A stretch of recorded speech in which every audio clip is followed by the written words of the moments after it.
Have you ever imagined that after nearly 17 centuries, a document could emerge that turns everything you've been taught upside down? Picture the hushed corridors of a desert monastery, the walls lined with scrolls and codices, until one day the wind carries something new. A text that does not condemn Judas Iscariot as the ultimate traitor, but instead elevates him to the highest rank of disciple. This is the story of the Gospel of Judas, a manuscript lost to time and mystery, now awakened from its silent slumber in an Egyptian salt mine. In 1978, a team of explorers in Upper Egypt stumbled across a selection of bound papyrus codices, their leather covers cracked and brittle. For years, the fragments lay hidden in private collections, their meaning and importance cloaked in secrecy. When scholars finally gained access, they discovered a narrative unlike any other Christian text. Here, Judas is not a villain, but the chosen one, entrusted by Jesus himself to enact a divine plan. The shockwaves of this revelation rippled through the academic world and beyond, challenging the foundations of faith and inviting every believer to reconsider the nature of loyalty and sacrifice. The Gospel of Judas invites us behind closed doors, where Jesus shares with his closest companion insights too esoteric for the 12. In haunting dialogue, Jesus speaks of realms beyond the physical, of spiritual hierarchies that govern the universe, and of the necessary betrayal that will set him free from his earthly body. Judas listens intently, not with greed or malice, but with a solemn duty bound by cosmic decree. He becomes the instrument through which the ultimate sacrifice can occur, the key that unlocks the path to redemption for all humanity. Imagine the tension in that final meeting, the two figures under moonlight in the olive grove. While the other disciples slumber in confusion and fear, Judas steps forward. He approaches Jesus with a kiss, a gesture of identification that marks the beginning of a ritual both tragic and sacred. In doing so, he fulfills the promise made in those whispered late-night conversations. He performs the one act that will free the divine spark within his teacher. In this telling, the kiss does not signify betrayal, but obedience, loyalty to a mission that transcends earthly morality. Modern readers may find themselves torn between reverence and disbelief.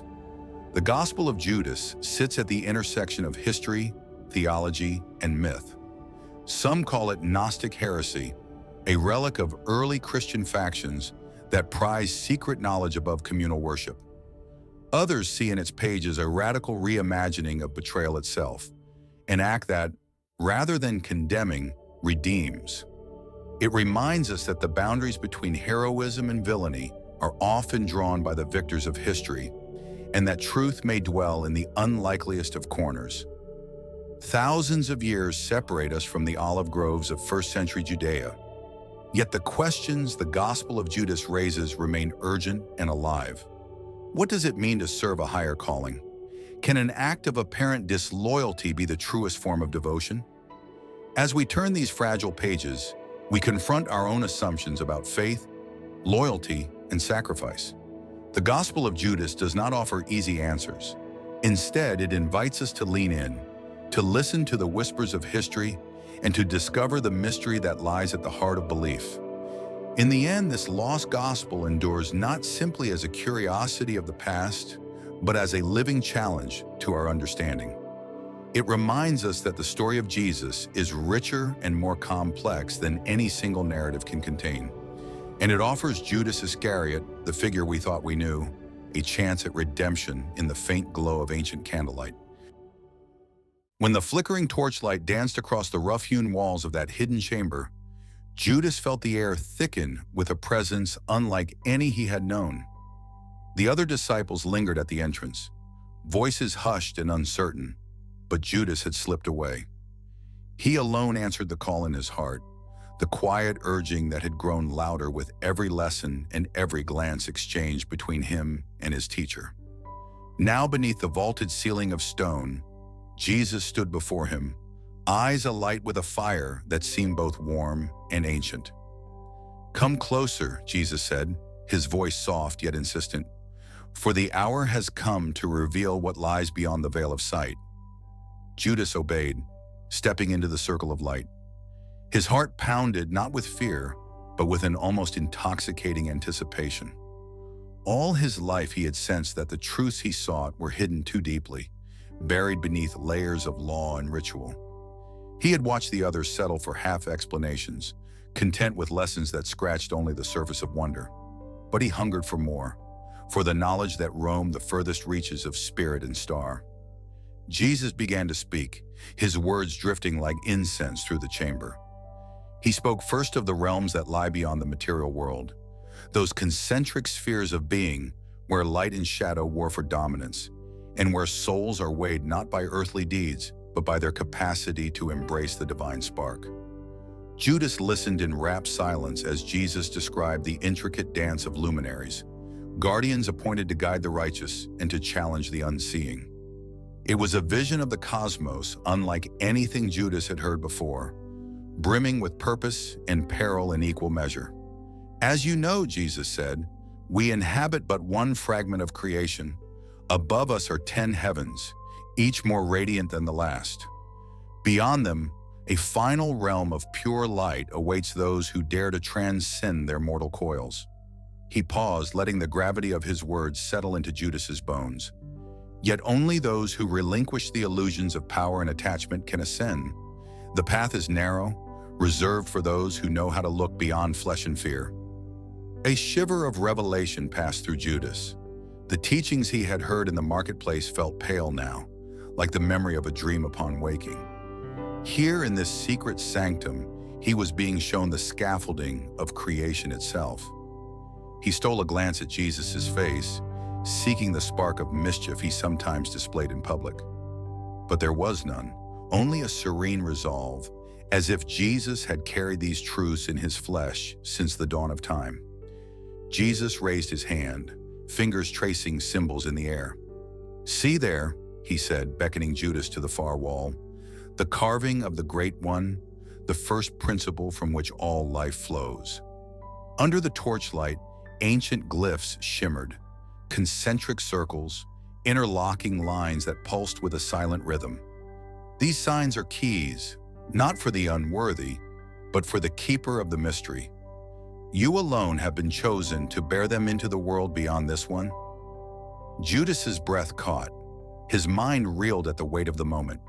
He who had been scorned for asking too many questions, who had been whispered about among the other disciples as overly ambitious, he was now entrusted with secrets that could unravel the fabric of belief. Yet curiosity, that relentless flame, burned brighter than doubt. He felt a surge of devotion so fierce it almost overwhelmed him.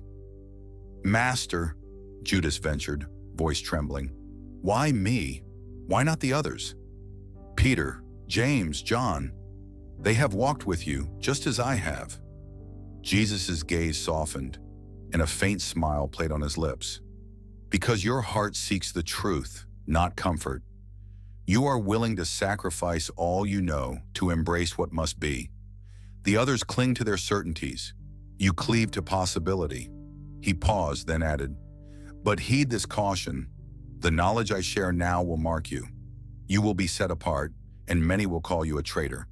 Yet understand, true betrayal would be to deny this calling." In that moment, Judas felt the full burden of his destiny. To follow this path meant abandoning everything he held dear, his family's reputation, the simple life he had imagined, even the warm fellowship of his brothers in faith. Yet he would not have turned away if he could. A fierce devotion kindled in him, melding with the cold certainty that some sacrifices must be made for a greater cause. Jesus continued, moving behind a carved stone dais. "Beyond this room lies the world you know, and beyond that, the realm of law and ritual. But there exists a secret tradition older than any temple, passed in whispers from one seeker to another. I now bestow it upon you." He took a small scroll from his robe and handed it to Judas. The papyrus was thin, the ink almost faded. Yet as Judas unrolled it, the symbols seemed to glow, as though alive. "These are the 5 teachings of the immortal realm," Jesus explained.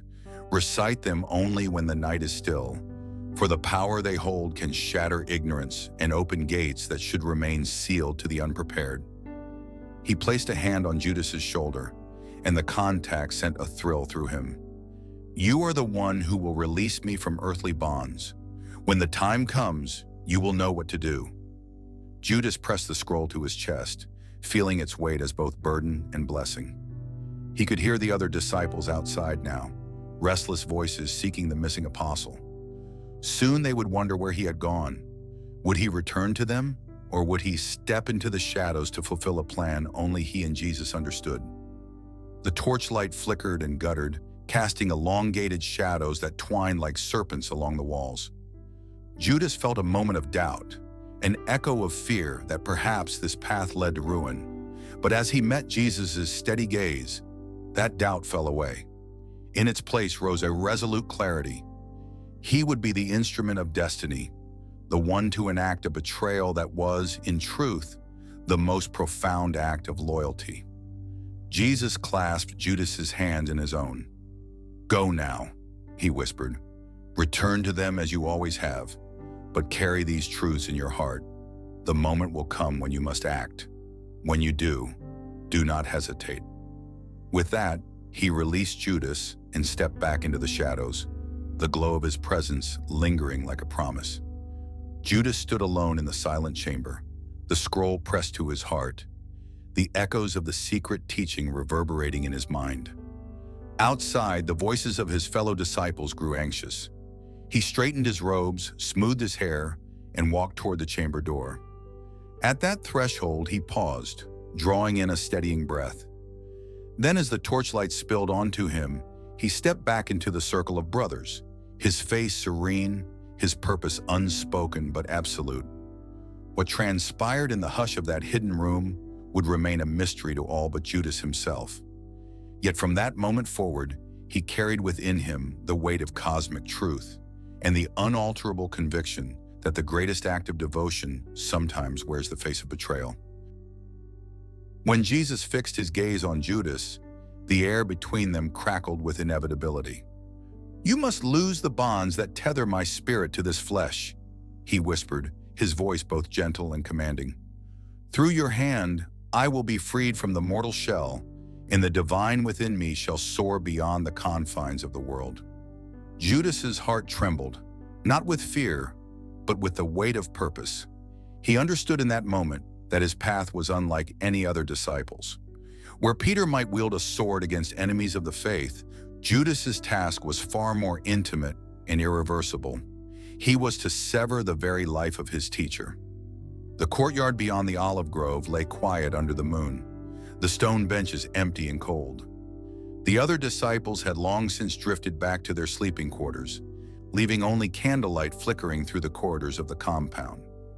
Judas and Jesus walked side by side along a narrow path, the scent of olive blossoms lingering in the night air. Jesus' face was illuminated by the pale glow of a single lantern, revealing eyes that held both compassion and sorrow. "You know what this means," he said softly. "Your name will be spoken with scorn. Mothers will hush their children with tales of your treachery. Scholars will debate your motives for centuries, yet they will never grasp the truth." Judas nodded, every fiber of his being quivering with resolve. He had grown accustomed to whispers behind his back, accusations that he was too ambitious, too secretive. Yet none of those half-truths compared to what he carried now. The secret that his act of seeming betrayal was, in fact, the ultimate act of service. "Master," he replied, his voice steady, "I will not falter. Through the stones of Jerusalem, cry out against me. I will fulfill what you have ordained." They paused at a low stone wall overlooking the ancient city, its golden roofs and narrow alleyways, bathed in the silver light of the moon. In that stillness, Jesus placed his hand on Judas's shoulder. "Remember this, my death is not an end, but a passage. In relinquishing my body, I conquer the decay that plagues all flesh. And you, Judas, become the herald of that victory." The warmth of that touch burned like a promise in Judas's chest, and he drew strength from it. In the days that followed, Judas moved through the throngs of pilgrims and merchants in Jerusalem with a quiet purpose. He attended every teaching, offered every prayer, and walked alongside his teacher through the temple courts as though nothing were amiss. Yet in his mind, each moment was a step toward destiny. At night, he pored over the fragments of scripture he carried, seeking any clue or confirmation of the secret that now shaped his fate. He found echoes of it in the ancient prophecies, a suffering servant who bears the sins of many, a conduit of redemption through apparent defeat. But never had he encountered so stark a charge, to betray the one he loved most. On the eve of the Passover feast, Jesus gathered the 12 in an upper room. The air was thick with incense and anticipation, and the wooden table groaned under the weight of unleavened bread and bitter herbs. As they reclined on cushions, Jesus began to speak of the covenant soon to be sealed in his blood. He dipped a piece of bread in wine and passed it around. "Take, eat. This is my body, broken for you. Drink from this cup. This is my blood, poured out for the forgiveness of sins." When the cup reached Judas, he paused. The others watched curiously, sensing a change in the atmosphere.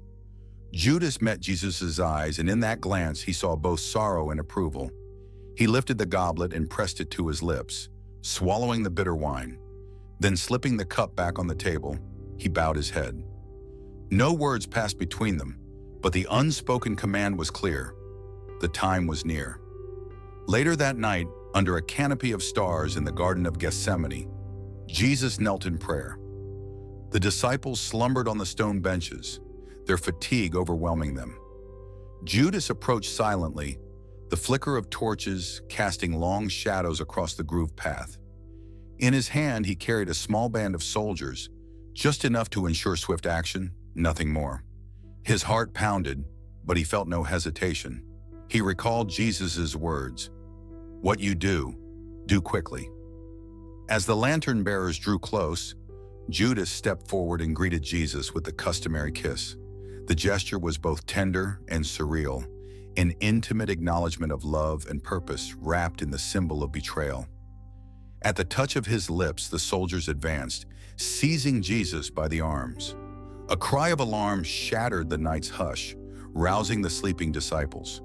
Peter drew his sword in sudden fury, but Jesus raised a calm hand. "No more of this," he said. "Let your mission be fulfilled." Judas sank back into the shadows as chaos erupted. He watched as his brethren tried to defend their teacher, and as Jesus allowed himself to be bound without resistance. The moment was a blur of emotion, regret, relief, and an almost ecstatic sense that the long-awaited turning point had arrived.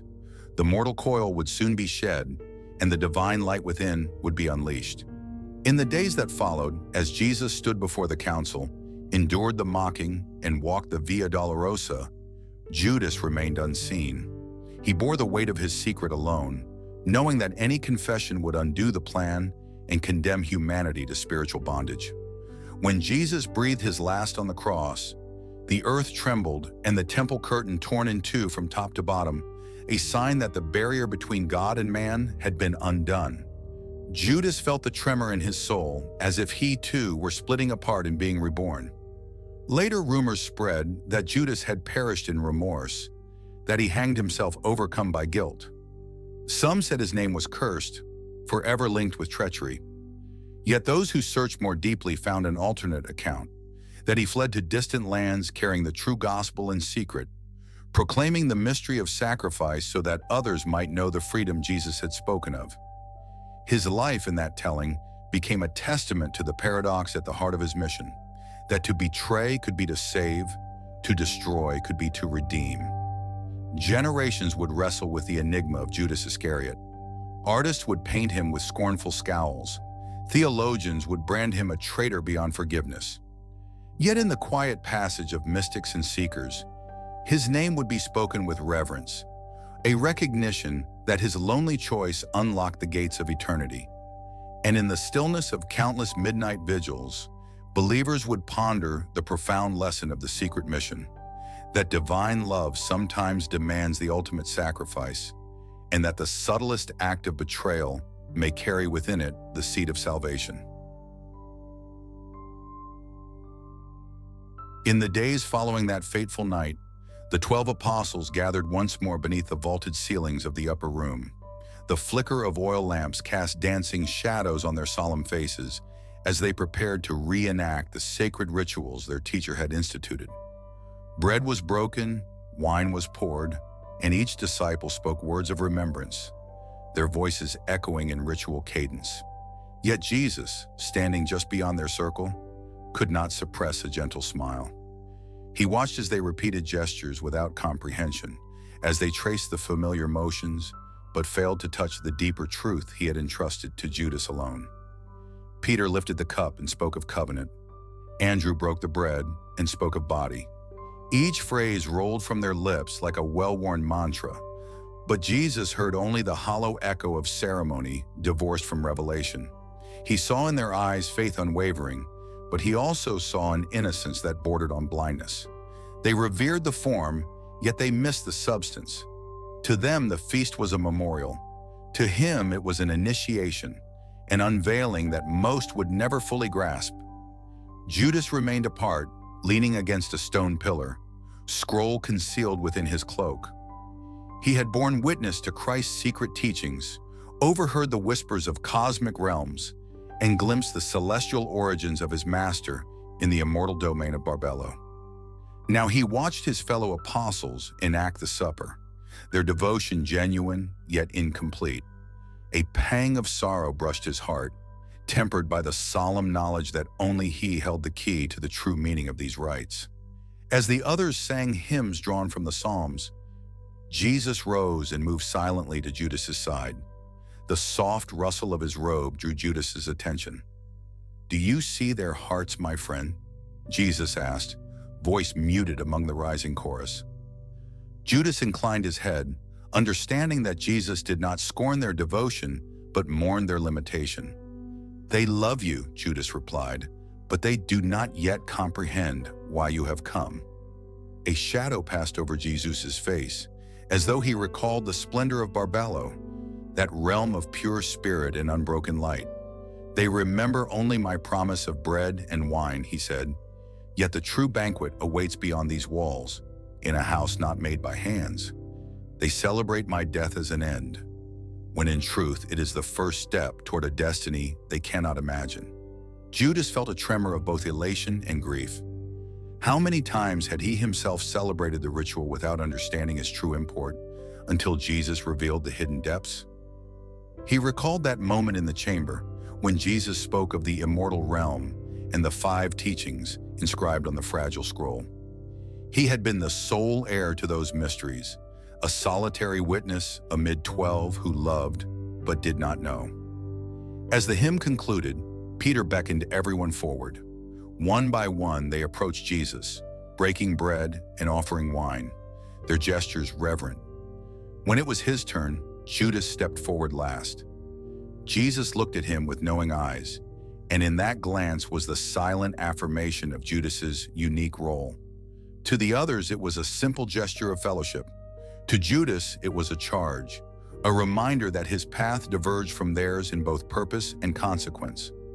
After the meal, the disciples dispersed into the night to pray and to ponder the weight of what had transpired. Some found solace beneath the moonlit olive trees. Others paced the darkened corridors of the complex. Judas lingered in the upper room, waiting until the last candle guttered and died. Only then did he approach Jesus, who emerged from the shadows as though summoned by an inner knowing. "Tonight they observe tradition," Jesus whispered, "yet they failed to perceive the living mystery within it. We stand on the threshold of transformation, and most will not follow." His gaze drifted upward, as if beholding unseen realms. "I came from Barbelo," he said, "a place of eternal dawn beyond space and time. There I walked in light unblemished. Here I inhabit flesh that will break and die.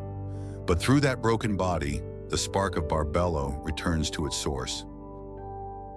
Judas listened, heart pounding. He had long sensed there was more to Jesus' origin than Galilean birth. Now Jesus named it explicitly, the immortal kingdom of Barbelo, where the first principles shone in unbroken radiance.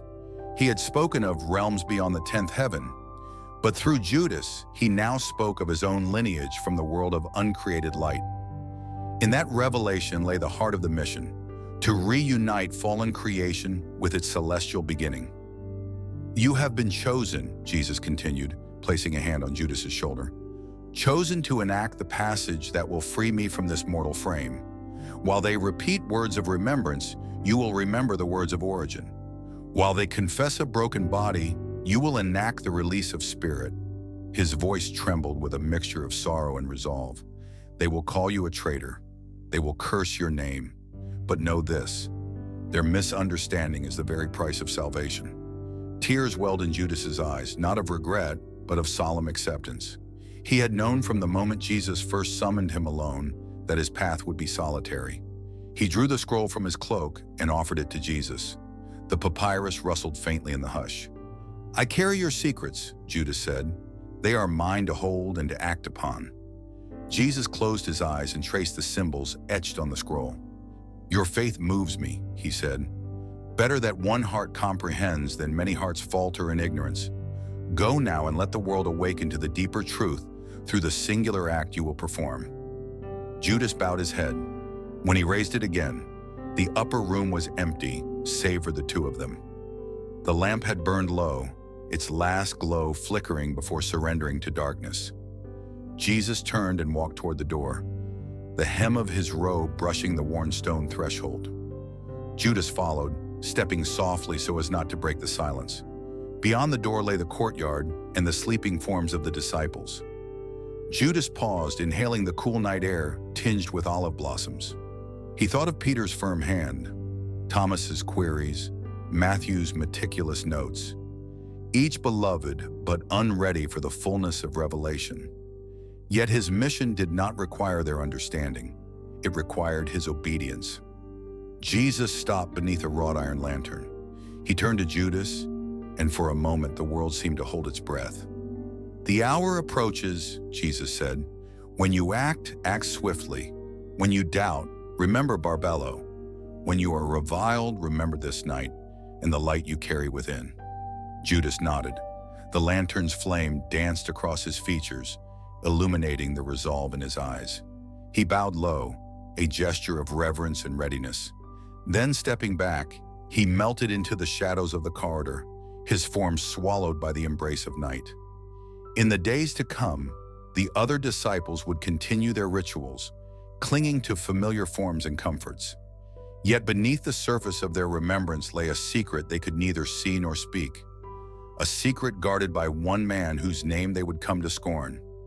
Only Judas carried the burden and blessing of true understanding, the hidden key to the immortal realm, and the singular mission that would redefine faith for ages to come. That night, the moon was a slender sliver in the sky, a silent witness to the greatest drama ever played out on earth.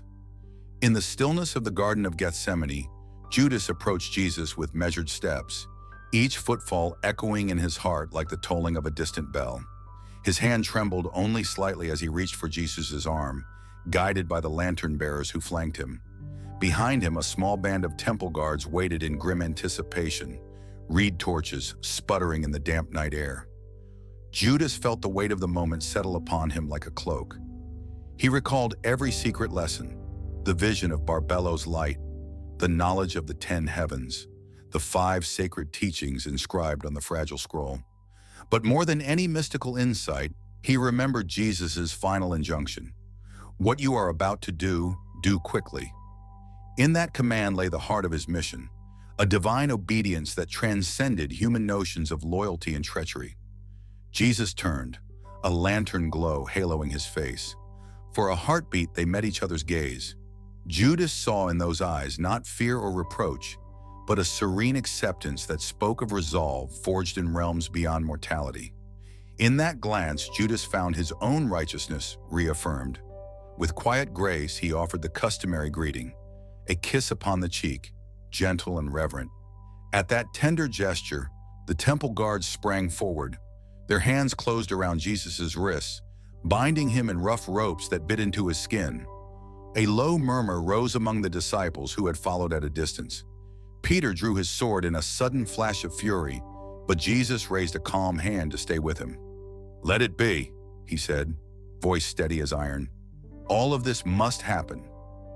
Judas stepped back into the shadows, hidden from view, his heart thrumming with a mixture of relief and sorrow. He watched as the other disciples tried to intervene, voices raised in protest that died away in the soldiers' stern rebukes. He did not move to help or to hide. He was neither betrayer nor defender, but the instrument of destiny, carrying out the plan set forth in secret by his teacher.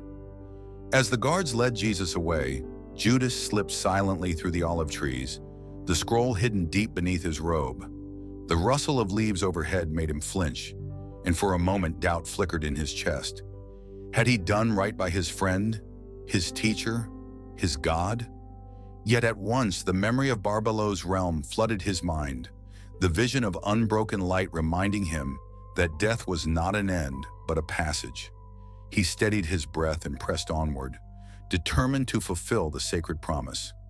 News of Jesus' arrest spread like wildfire.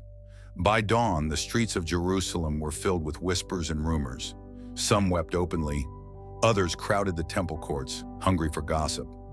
Caiaphas and the high priest conferred behind closed doors, debating how best to present this enemy of the people to Pilate. And all the while, Judas watched from the fringes, invisible yet acutely present. Within the prison cells, Jesus endured the mockery and the lash. The guards spat at him, draped a crown of thorns upon his head, and struck him with a reed. Each blow jarred through Judas's soul as though he felt the pain himself. Yet he did not waver in his conviction. He understood that the shattering of flesh was the very key to liberating the divine spirit within, a truth he alone comprehended. On the hill of Golgotha, the sky darkened as though the heavens themselves mourned. Jesus carried the cross beam upon his shoulders, stumbling under its weight, every step a testament to the weight of the world. Judas watched from a distance, unable to look away, yet unwilling to break the sacred obedience that bound him. He knew the prophecy. The last words of the Master would open the gates between mortal and immortal realms. At the foot of the cross, the crowd jeered. Soldiers cast dice for Jesus' garments. Only a handful of followers remained, Mary, John, and a few others who dared to stay. Their tears flowed unchecked, mourning a loss they could not understand. Judas lingered at the edge of the gathering, hidden by the rising dust. He felt a fierce tug of compassion, but he resisted the urge to step forward. His task was nearly complete. To interfere now would unravel the cosmic design. Then Jesus spoke from the cross, his voice faint but unwavering. "Father, into your hands I commit my spirit." The earth trembled, the curtain in the temple torn from top to bottom. A great, if unseen, transformation rippled outward. In that moment, Judas felt the burden lift from his soul. The act he had performed, the betrayal that men would condemn for all time, had in truth been the ultimate act of faithfulness. Through his obedience, Jesus' spirit soared free, reclaiming the light of Barbelo and bridging the chasm between gods and men. Afterward, the world reeled in confusion. Rumors swirled of an empty tomb, of angels proclaiming resurrection, of encounters with a risen Lord. Some claimed to see him in Galilee. Others spoke of hidden teachings delivered in secret. As for Judas, he became a phantom in the stories. One account told of remorse so deep that he took his own life. Another whispered that he carried the true gospel to distant lands, preserving the sacred mysteries for a select few. Generations passed, and poets and playwrights immortalized his name as the byword for treason. Artists painted him with sneering lips, clutching a purse of silver. Yet in the quiet corners of the Gnostic schools, in the hush of midnight prayers, seekers spoke his name with reverence, acknowledging that without his act, the promise of redemption would have remained unfulfilled. Today we stand at the same crossroads of interpretation. Was Judas the vilest of traitors or the holiest of servants? Did he betray his teacher, or did he obey the divine command that few heard and even fewer understood? The Gospel of Judas casts a new light on the ancient story, a twist that invites us to ponder the nature of devotion and the paradox at its heart. Perhaps the greatest irony is that the very act revealed by history was ordained from the beginning. A kiss in the garden, a handing over to the authorities, a seeming act of treachery, all serve to dismantle the tyranny of death and to awaken creation to the possibility of eternal life. In that sense, Judas's betrayal was not a lapse in loyalty, but the most profound act of love. He gave himself over to the most reviled destiny so that the world might taste the sweetness of salvation. So when we speak of Judas Iscariot, let us remember more than a traitor's name. Let us recall the solitary figure in the olive grove, the unwavering servant who understood that true obedience can wear the face of betrayal, and that sometimes the deepest love demands the greatest sacrifice.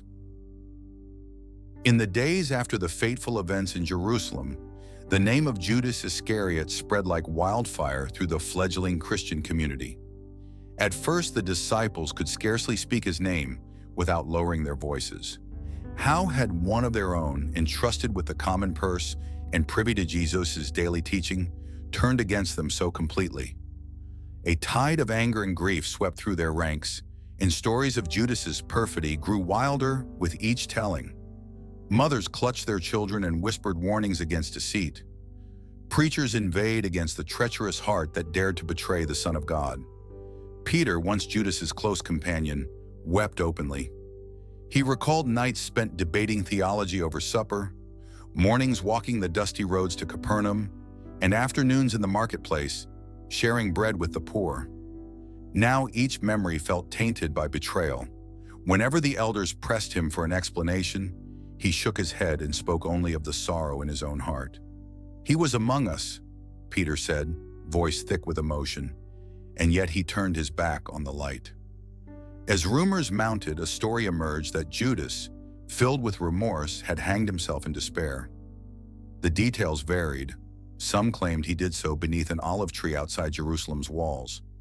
Others said he fled to distant towns, unable to bear the weight of shame. Whatever the truth, the narrative that took hold was one of utter disgrace. Judas, the betrayer, met the same fate he had set into motion for his teacher. In the centuries that followed, his name became synonymous with treachery. Poets and playwrights recast his character again and again.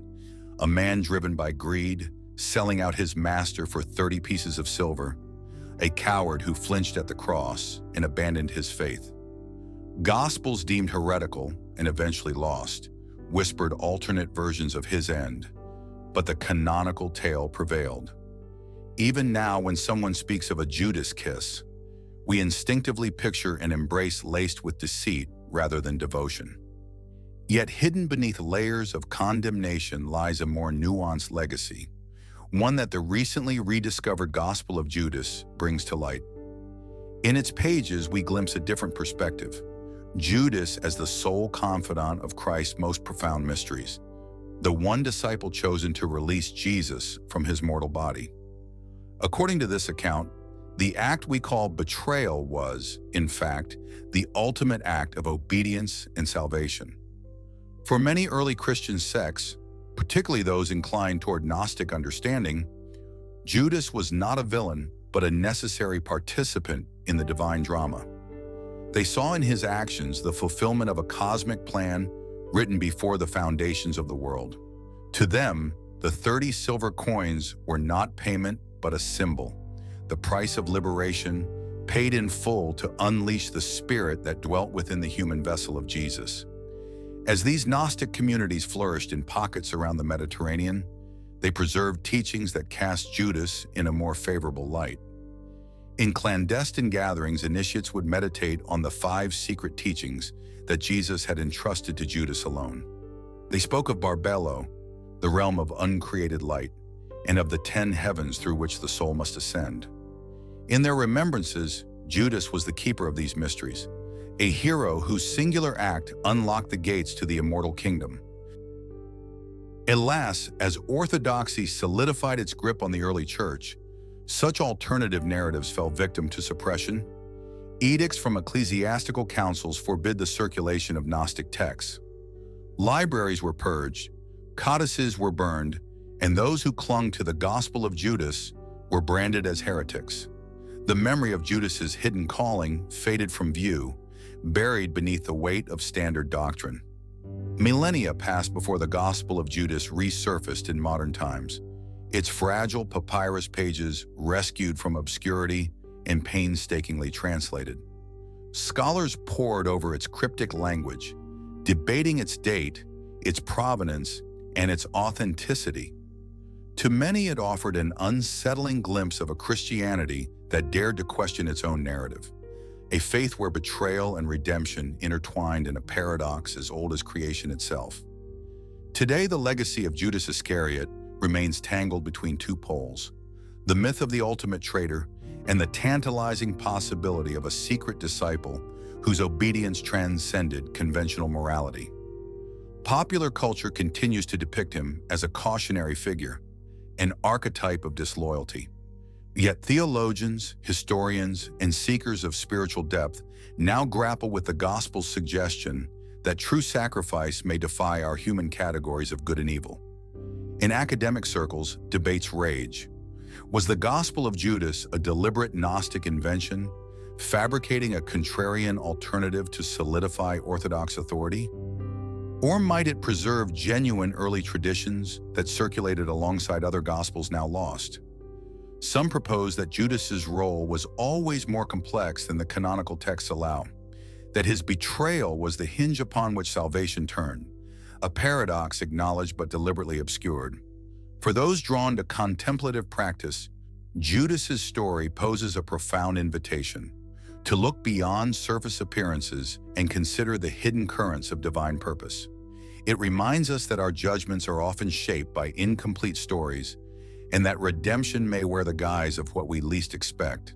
In our own lives, we too may face moments where obedience to a higher calling seems to contradict the values of loyalty or safety as society defines them. Ultimately, the legacy of Judas Iscariot challenges us to hold tension between condemnation and compassion. He stands as a mirror to our own capacity for misjudgment, our tendency to cast heroes and villains in rigid roles. By revisiting his story through the lens of the Gospel of Judas, we expand our understanding of faith's depth and mystery.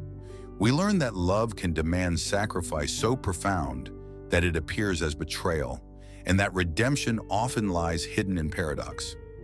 As we reflect on Judas's place in the unfolding narrative of Christianity, let us honor the complexity of his legacy. Let him teach us the humility to question our certainties and the courage to embrace truth wherever it may lead, even when it unsettles the foundations of belief. In the end, whether we remember him as traitor or servant, Judas remains forever entwined with the story of salvation. His name, once uttered only in reproach, now calls us to probe the depths of obedience, sacrifice, and the boundless grace that transforms betrayal into the very act of redemption. For centuries, the Gospel of Judas lay buried in the sands of time, its fragile papyrus concealing a truth too potent for the custodians of orthodoxy. Yet within its weathered lines lay a promise that echoed across generations. The day will come when all shall know the depth of Judas's obedience and the secret mission he fulfilled.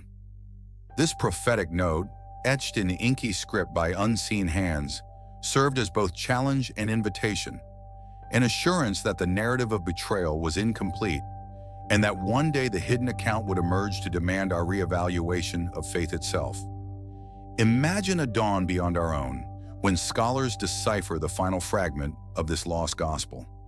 Picture the hushed excitement in grand libraries and university halls as experts piece together the narrative of Judas, not as villain, but as chosen disciple.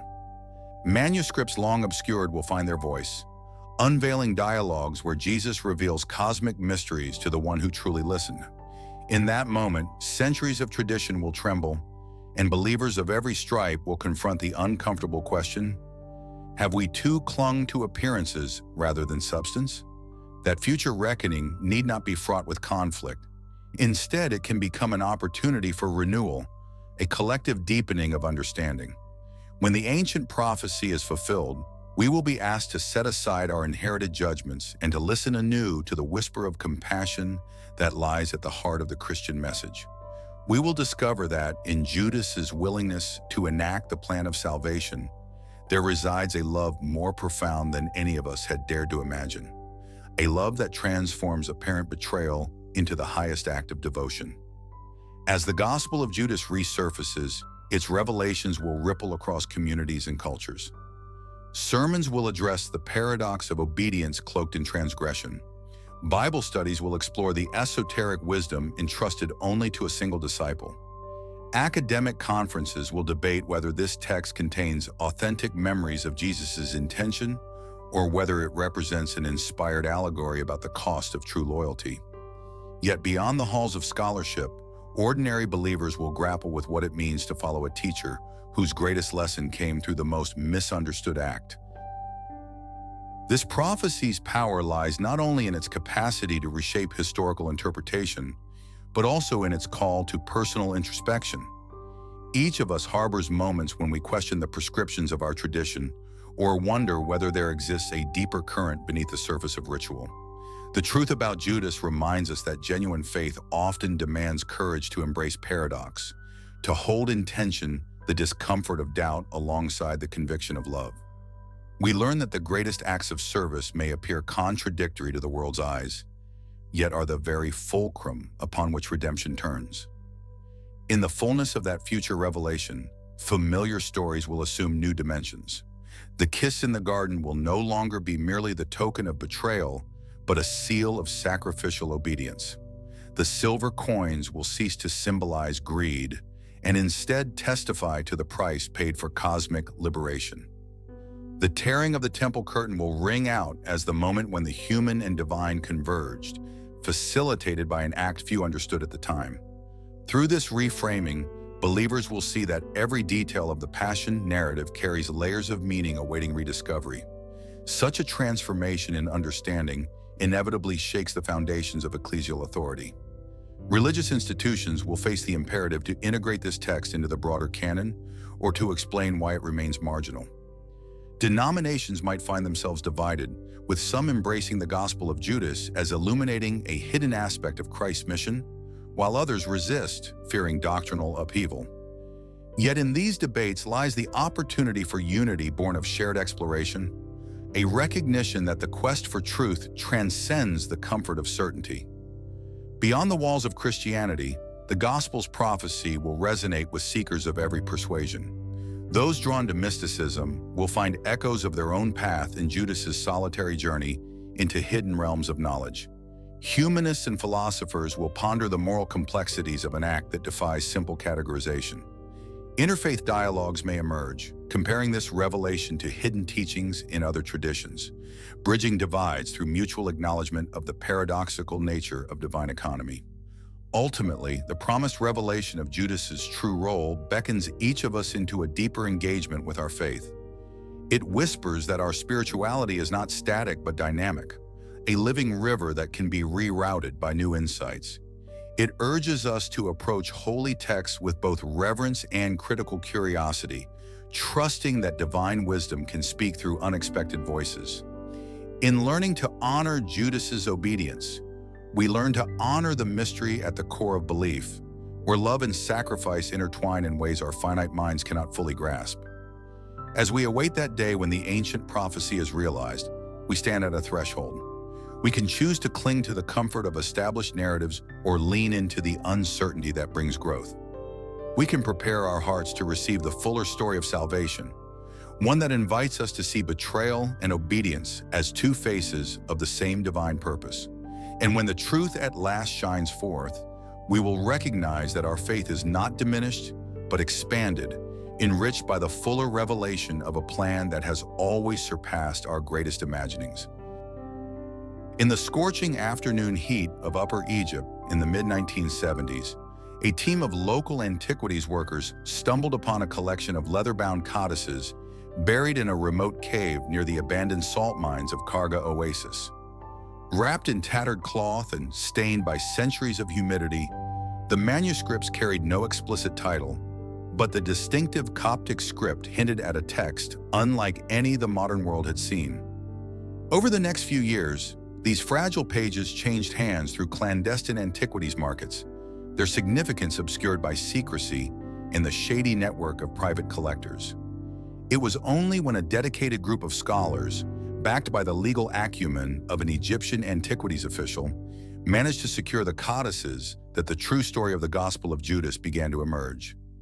By the late 1990s, a consortium led by the Maecenas Foundation and the National Geographic Society had assembled a team of conservation experts, papyrologists, and translators to restore and study the text. In a climate-controlled laboratory in Zurich, the brittle papyrus fragments were painstakingly cleaned, reassembled, and stabilized. Every fragment was cataloged. Every ink stain was analyzed for chemical composition, revealing an origin in the late 2nd century CE. As the restoration progressed, it became clear that this was no simple footnote in early Christian literature. Here was a manuscript that presented Judas Iscariot not as the betrayer of Christ, but as the disciple uniquely entrusted with his deepest mysteries. The year 2006 marked the culmination of this decades-long endeavor. A multi-volume critical edition was published, accompanied by an English translation drafted by Coptic scholar Marvin Meyer and his colleagues.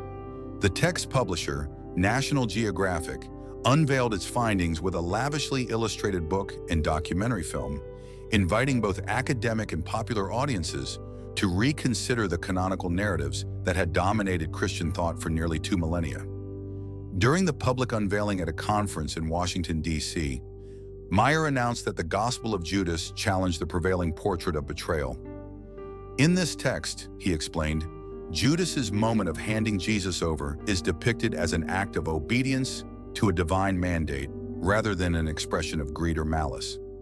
As news of the publication swept across seminaries, churches, and media outlets, a new wave of scholarly and theological debate was unleashed.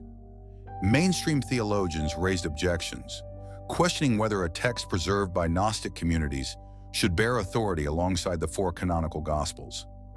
Critics argued that the Gospel of Judas was a later, heterodox creation designed to bolster secretive, knowledge-only sects, unrepresentative of the beliefs held by most early Christians. Yet defenders of the text countered that its very existence testified to the rich diversity of early Christian traditions, a mosaic of competing writings, each claiming to preserve authentic teachings of Jesus.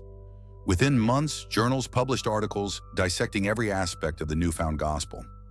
Some focused on textual variants. Certain Coptic terms in the Gospel of Judas had no direct parallels in the Synoptic Gospels, suggesting a unique vocabulary of spiritual ascent and cosmology. Others examined the sociological implications. Why had a community felt compelled to reframe Judas's role so radically?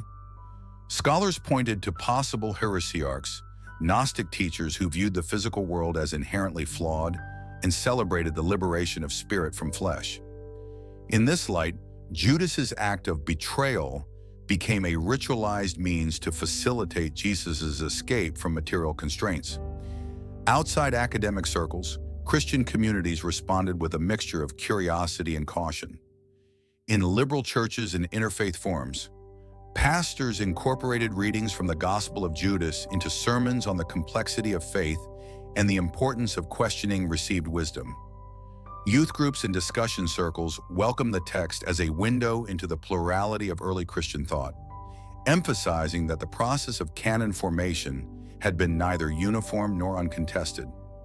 Conversely, in more conservative denominations, church leaders issued pastoral letters, affixing the Gospel of Judas firmly to the category of apocryphal literature, warning congregants to hold fast to the fourfold gospel that had guided faith and practice for centuries.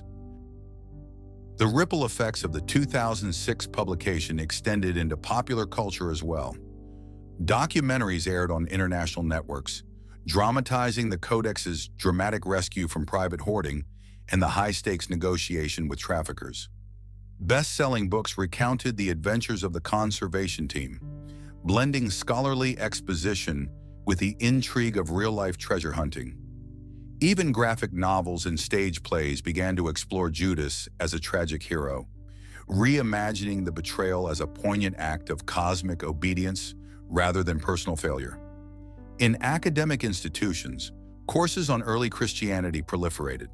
Professors assigned the Gospel of Judas alongside the canonical texts, encouraging students to weigh differing perspectives on authorship, theology, and community identity. Workshops on Coptic paleography and conservation techniques attracted attendees eager to learn how ancient manuscripts are rescued and interpreted. Graduate dissertations examined the intersections of power, secrecy, and scriptural authority, tracing how the Gospel of Judas had challenged the long-standing dichotomy between orthodoxy and heresy. By the close of the first decade following its publication, the Gospel of Judas had become a staple of curriculum and controversy alike.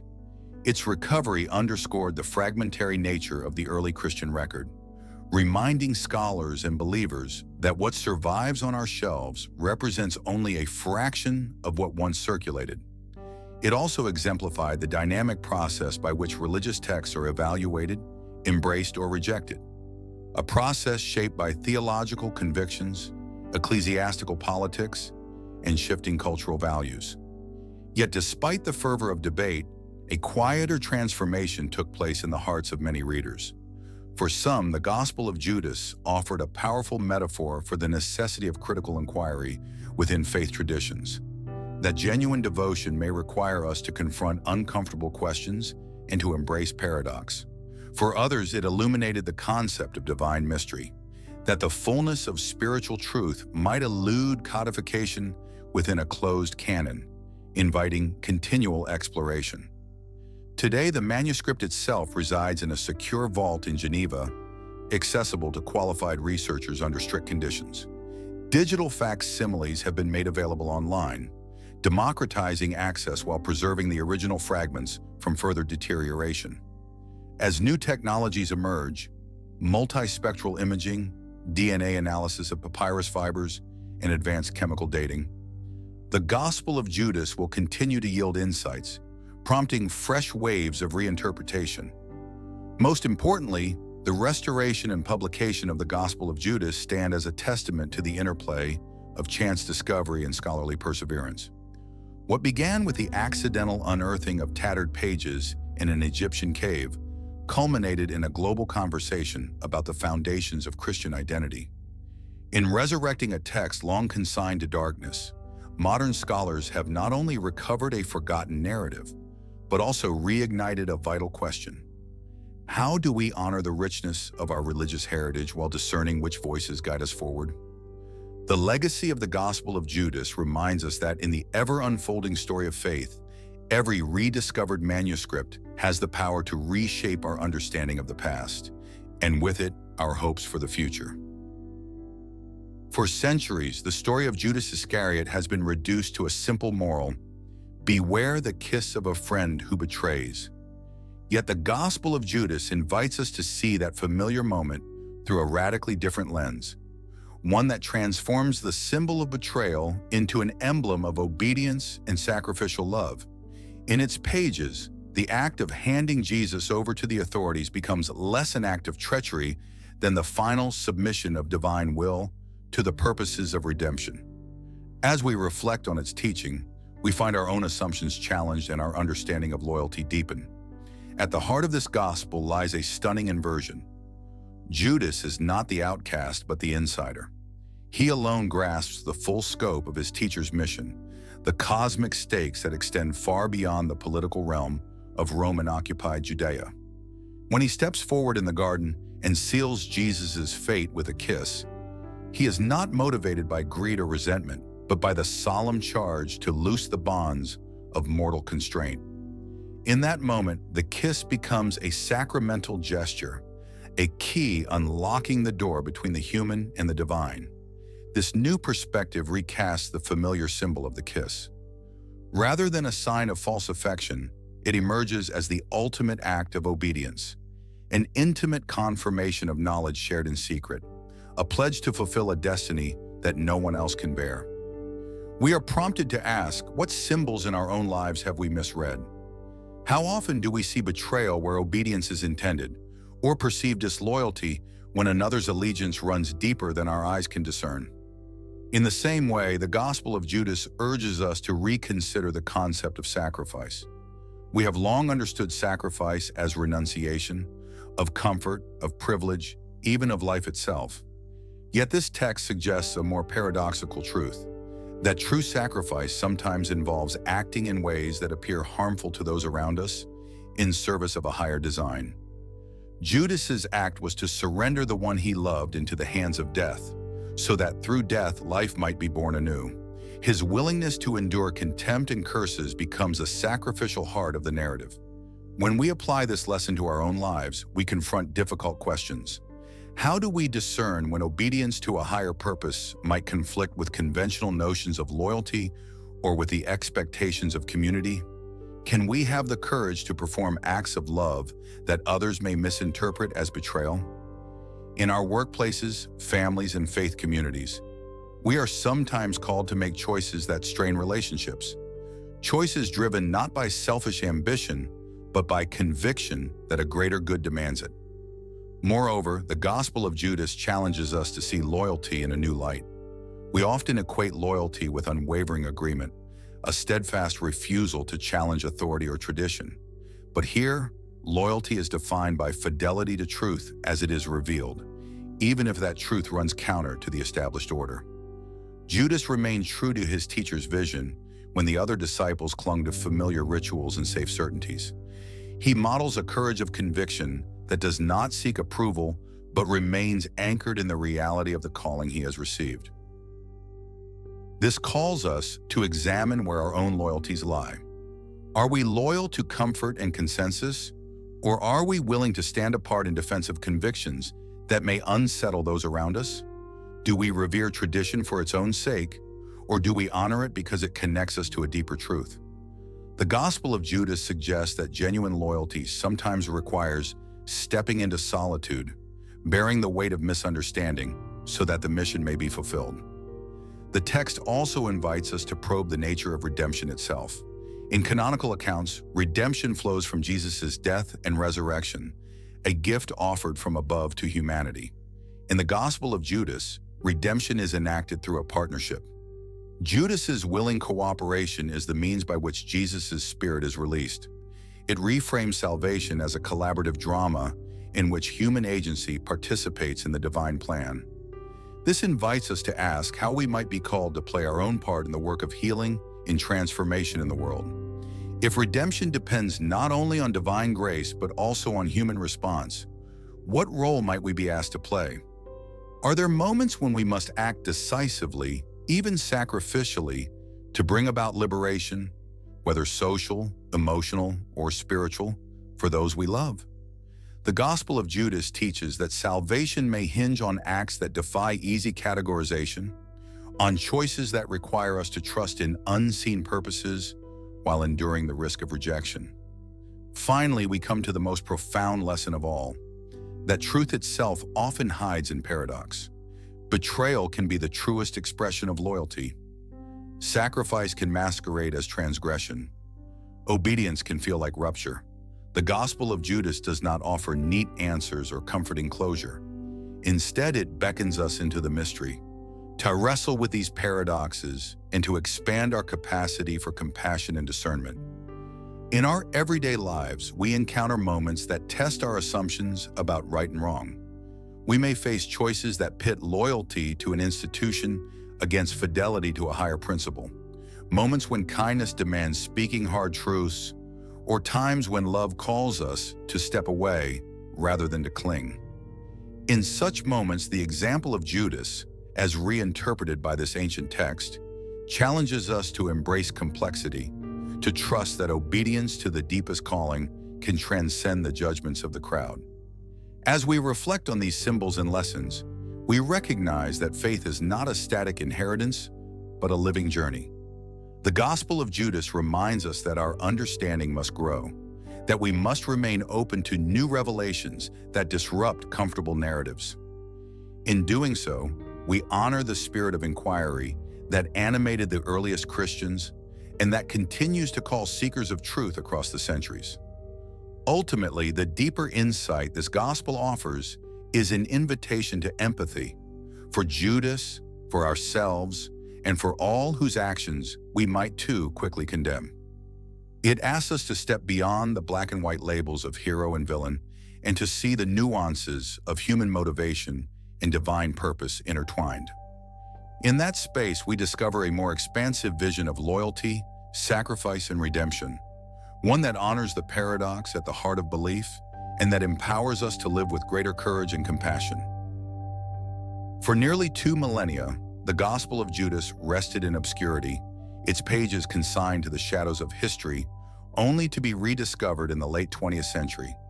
Yet from its first emergence among early Christian communities, it faced swift condemnation and eventual exclusion from the canon that would shape mainstream Christianity.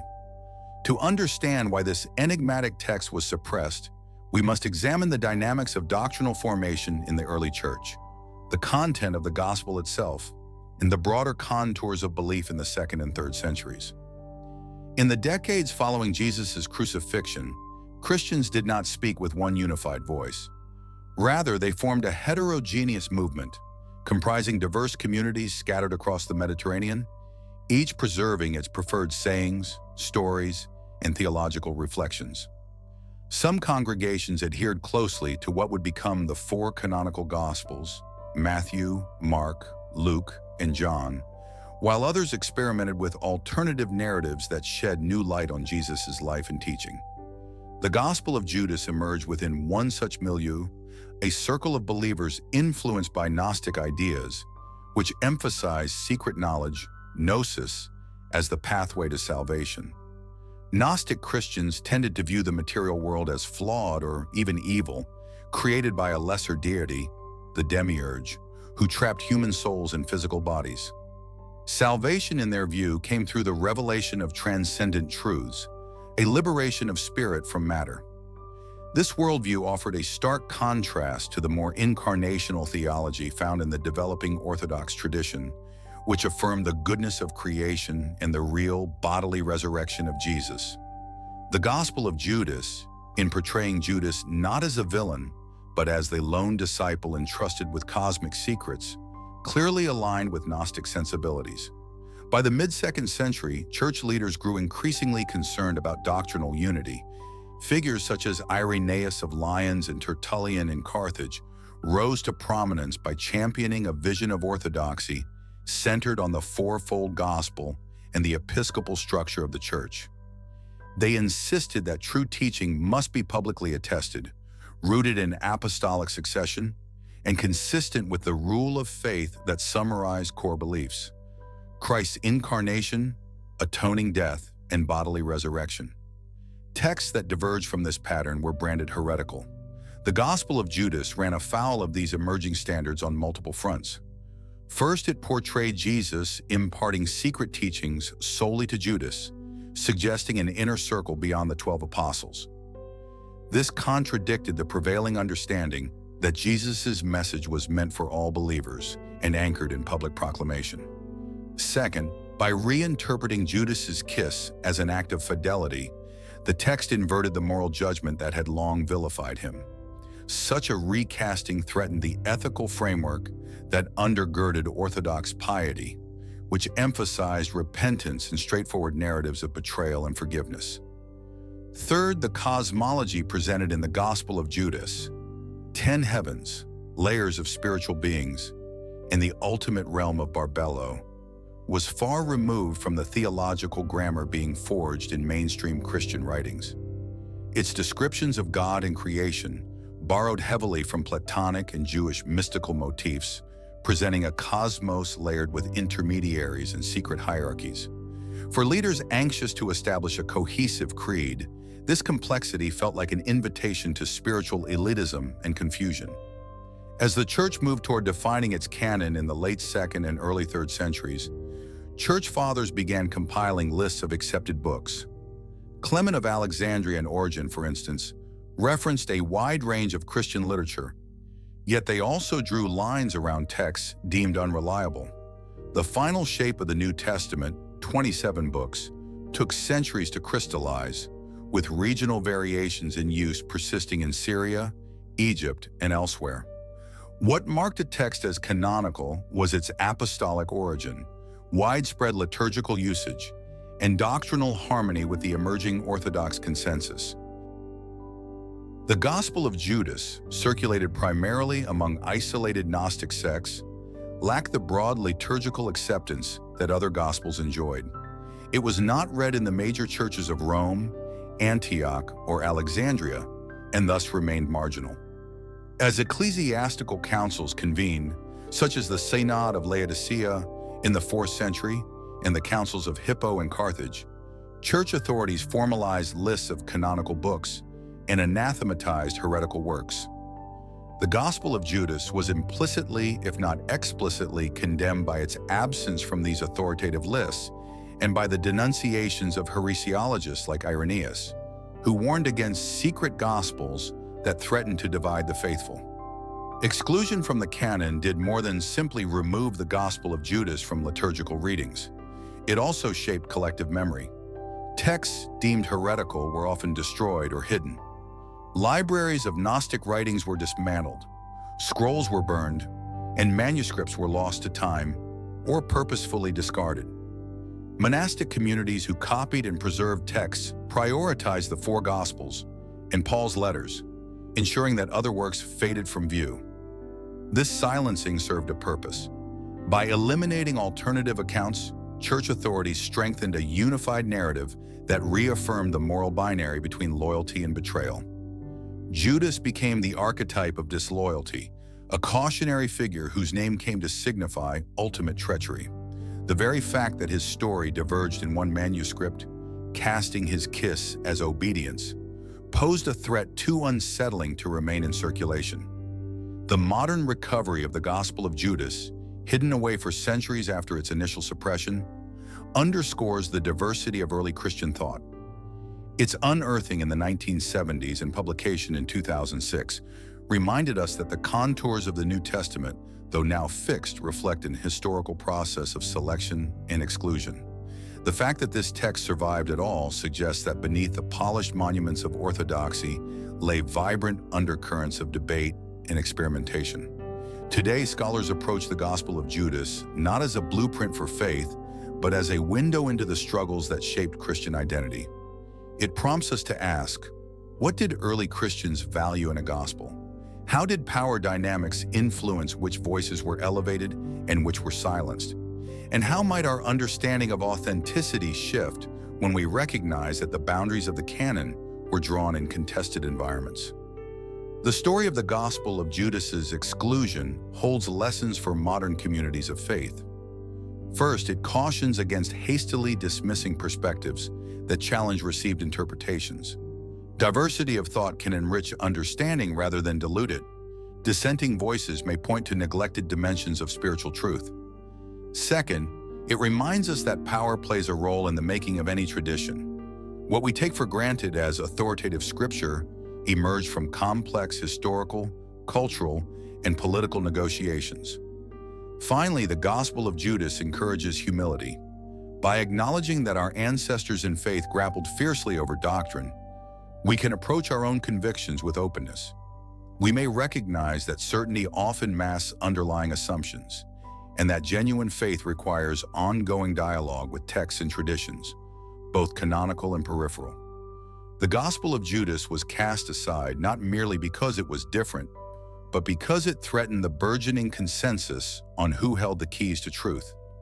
In challenging the straightforward narrative of betrayal, it called into question foundational ethics and cosmology.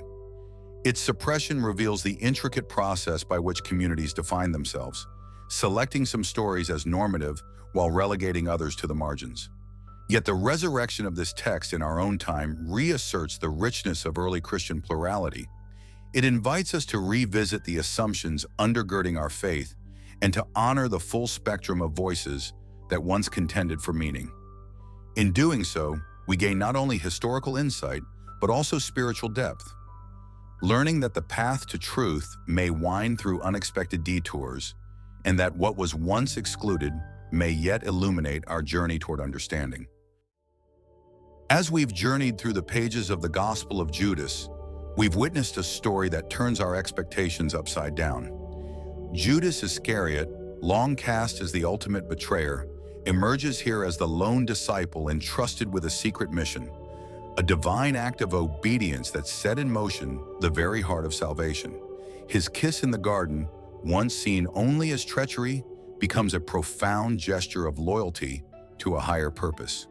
This reversal challenges us to look beyond surface appearances and ask, what if our most familiar stories still hold hidden depths? In re-examining Judas's role, we're invited to rethink the meaning of faith itself. Is faith simply following the crowd, or is it the courage to embrace difficult truths that others may misunderstand? When Jesus spoke of realms beyond our sight, and when he chose Judas to carry out the mystery of his passing, he showed that obedience sometimes demands actions we cannot fully explain. True devotion may require us to step away from comfort and certainty and lean instead into the unknown. As the light of this ancient text flickers back to life, it reminds us that our spiritual heritage is richer and more complex than we often assume. The Gospel of Judas doesn't seek to diminish our faith, but to deepen it, urging us to hold paradox in one hand and compassion in the other. When we recognize that acts condemned by history may carry their own sacred purpose, we open ourselves to a fuller understanding of sacrifice, loyalty, and redemption. If this exploration has inspired you to see familiar narratives in a new light, please let us know. Like this video to support our ongoing journey into the hidden corners of early Christian writings. Subscribe to Biblical Journey so you won't miss our next deep dive into the texts that shaped faith across centuries. Share this story with friends who love to ponder life's greatest mysteries and help us spark conversations that break beyond the usual boundaries of belief. Now it's your turn. What do you think of Judas's true role in the divine plan? Was his kiss an act of betrayal or the ultimate act of obedience? Leave your thoughts in the comments below. We can't wait to hear your insights. Together, let's continue to explore, question, and rediscover the stories that continue to shape our journey of faith.